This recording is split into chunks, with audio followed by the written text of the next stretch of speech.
What's going on, YouTube? Thank you so much for clicking on my channel and for joining me for this very quick conversation about some news articles that I came across, which I found very, very interesting. The first article that I had read was this case about this missing woman by the name of Irene Gakwa. She is a 33-year-old nursing student from Nairobi, Kenya. Now, she moved to Boise, Idaho around 2019 to attend nursing school. And she was, I don't know if she was living, I think she was living with her brothers. I know that she had two brothers in Boise, Idaho. And I think at some point she may have been living with her brothers, but I'm not sure if she eventually had moved out.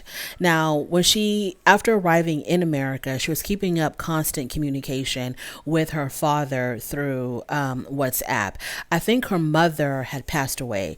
So the father was interviewed and he had said that he talked to his daughter almost daily.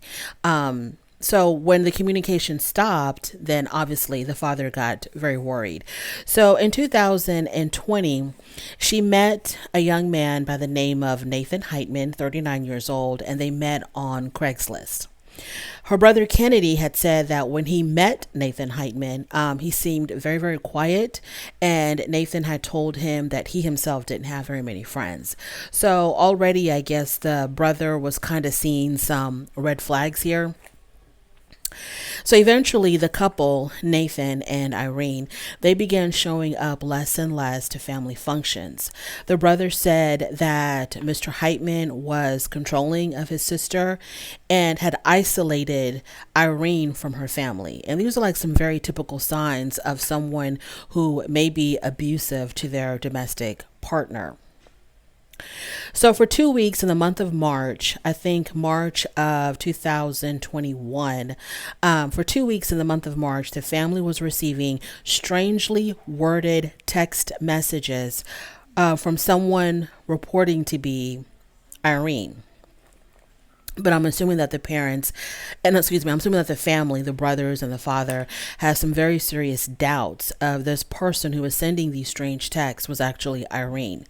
So through phone records, the family found out that Irene had moved to Gillette, Wyoming, which is 700 miles from Boise, Idaho. The family contacted police because they hadn't heard from their sister, and obviously they were very worried about her. And her entire social media was deleted, and all of her friends had no longer heard from her. They had lost contact with her. So on May 11th, 2021, Nathan Heitman, Irene's boyfriend, was arrested for intellectual property and he was arrested for crimes against intellectual property, unlawful use of a credit card, and theft. The victim of these crimes is Irene Gakwa. Nathan Heitman allegedly had also deleted an email account of Irene's, and then he transferred $3,700 out of her bank account. After she vanished, Nathan Heitman was using her credit card, and authorities consider Heitman a person of interest, but he has not been charged in her disappearance, and he has pled not guilty to the counts that he was charged with, and he is currently out on a $10,000 bail awaiting trial. So, obviously, very mysterious case about this woman that's missing, but what makes it even more frustrating is the fact that it seems, I don't want to say obvious, but it seems highly likely that her boyfriend, Nathan Heitman, must have had something to do with her disappearance, but because they don't know exactly what happened to Irene, they can't really charge him with anything. There's no evidence linking him to doing anything harmful to Irene because they don't know where Irene is. Nathan Heitman and Irene. Okay, so as the police were doing their investigation, they came to find out that Nathan and Irene had sold Irene's silver Acura back in January. I think January of 2021, I think. The dealership owner who had did the transaction said that it was a very strange encounter. While the car was registered and titled in Irene's name, it was actually Nathan Heitman that was persistent in selling the car. And Irene had to okay everything with Nathan. So she had to basically, get permission from him while she was doing the transaction. Every move that she made, this is according to the car dealership owner, every move that Irene made, she had to look at Nathan, I guess, for approval. The police discovered a 55-gallon metal drum that they say they believe was burned in Nathan Heitman's backyard around the time that Irene went missing. Irene's family believes that the police keep giving them the runaround because they say that whenever they do call the police to find out what's going on with the case, they're not getting a lot of information. It seems like the case may have stalled. So they feel like, maybe the police really aren't doing much, but I mean, who knows? The family also believes that if Irene was blonde with blue eyes, then her case would have gotten a lot more media attention. Now, people disappear every day, and not every single case can be national headlines. But it seems like more often than not, when someone of color goes missing, you rarely hear of it. But you can probably, on any given week or any given month, if you go through your news feed, you can probably find a handful of missing person cases that involve, people who are not of color. So, we're still having this issue of people of color going missing. Not a lot of attention is being given to their cases. And I don't know how much effort law enforcement is putting into these cases. And it's just, I just can't imagine like what the families must be going through when you know that this is not the normal behavior of your loved one, that something clearly has happened to them. And the fact that specifically with Irene's case, this man was using her credit card after she disappeared. And I didn't see anything written that he was participating in the search efforts. Now, there is a group in Idaho, no, I think in Gillette, Wyoming, that have gotten together and they are constantly searching for Irene and trying to figure out what happened to her. And people who didn't even know her decided to get involved with the search for her. So with the family not being able to, they know that something is wrong, obviously, but then it's like law enforcement. I don't want to put too much on law enforcement because I know they have a lot to handle. I guess there's a lot of crime in Gillette, Wyoming, or Boise, Idaho. So I don't want to put too much on law enforcement, but still, as the family, I just can't imagine how upset that they must be that something wrong happened to your sister and your daughter. And this person had stolen things from her, used her credit card, transferred money from her account to his, made her sell her car for some reason. And it's like nobody's doing anything about it. And I just can't imagine how frustrating her family might be. So let's just keep Irene Gakwa and her family in our prayers and hope that a resolution is found or questions are answered soon. The other case that I wanted to talk about was the case of Jared Bridegan. He is a Microsoft executive.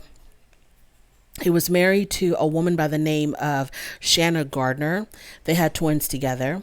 They went through a very bitter divorce. Shanna ended up accusing Jared of being abusive. Jared accused Shanna of disparaging him in front of their children, so the divorce was very contentious. Jared then remarries a woman named Kirsten. Shanna then remarries a man by the name of Mario Fernandez. Keep in mind that Mario Fernandez owns rental property. On February the 16th of 2022, Jared drops off his older children, the twins that he had with Shanna. He drops them off at Shanna's home. He has his 2-year-old daughter in the back seat, the child that he had with his most recent wife, Kirsten. So as he's beginning to leave her property and he's driving down the road, he's obstructed by a tire in the middle of the road. So he gets out of his car and he walks to the tire to remove it from obstructing him, and he was ambushed. Someone ended up shooting him and killing him on the spot, and this was in front of his 2-year-old daughter. So the police, they do their investigation, and eventually the evidence leads to a 61-year-old man by the name of Henry Tenen, and they arrest him in connection with the ambush. Now, Henry Tenen was a tenant of Mario Fernandez, who was the current husband of Jared Bridegan's ex-wife, Shanna. Soon after, Shanna leaves Florida, because all of this occurred in Florida. She takes off. She leaves Florida, and she and her children move clear across the country to the Pacific Northwest. She then hires a criminal defense attorney. And her reason for hiring the criminal defense attorney was, she says that she was harassed a lot because the case of her ex-husband was getting so much media attention, and she was suffering through a lot of harassment, I guess, from people online. And that's why she hired herself a criminal defense attorney, to protect herself from the harassment. So this is another case where it's like, okay, it's just too coincidental that the person who murdered her ex-husband happened to be, allegedly, the person who murdered her ex-husband happens to be the tenant of her current husband. Very, very coincidental. So this case is still ongoing, and hopefully this case will also have some type of resolution. But it's just like with Irene Gakwa's case, where it's kind of like, to the layman, it kind of seems obvious on, who might be responsible. But, you need evidence. You need concrete evidence to go after these people who, I believe, allegedly had a lot to do with the demise of these people. Moving on to the story of the abandoned baby. So there was a baby abandoned at the Tel Aviv airport by his parents, and this is what happened. So the parents were trying to board a flight. They arrived at the check-in counter late. So as they're trying to board this flight, they tell them, the people working at the check-in counter tell them that because they have a baby in a carrier, they're going to have to buy another ticket. Either the parents couldn't or wouldn't purchase this extra ticket for the baby. So they end up leaving the baby at the check-in counter, and they proceed to try to get on this flight. So as they're walking away, leaving their baby there, the staff is attempting to call them back for them to come get their child. They ignore the staff and they continue walking. So then the staff is forced to call the police. The police arrive. They catch up to the parents. Parents and baby have to go back for questioning. Not parents and baby, the parents with their baby had to go back for questioning. And the last thing that I heard of this case was that, they were questioned and then they were released. I don't think any type of charges were filed against them. Who these people, was this even their baby? Like, how do you leave your baby at the check-in counter? And you can't even say that you forgot, because they were trying to call you to come back, but you ignored them. So you definitely knew that the baby was abandoned. Like, what is going on? This case is so mysterious to me, as far as like, how can parents just leave their child there? Did they think that the child was going to be shipped to them at a later date, and that's why they felt like, well, we'll just leave the kid here, eventually the kid will come back to us? What is going on? Now, in the United States, they would definitely be charged. But in Tel Aviv, from what I could read, they were questioned and they were let go. Like, there were no charges pressed against them or anything like that. Who were these people? Who are these people? This is just so bizarre. And I just feel like there has to be more. There has to be more to this story than them just not being able to afford a ticket, so they decide to leave their baby there. There's got to be more to that story. But anyways, yeah, so as I was perusing my online news, these are the stories that I came across, which I thought was just, very, very interesting. Thank you so much for joining me. I really do appreciate it. On your way out, don't forget to rate the video if you like this content. Go ahead and subscribe, and I will definitely talk to you later.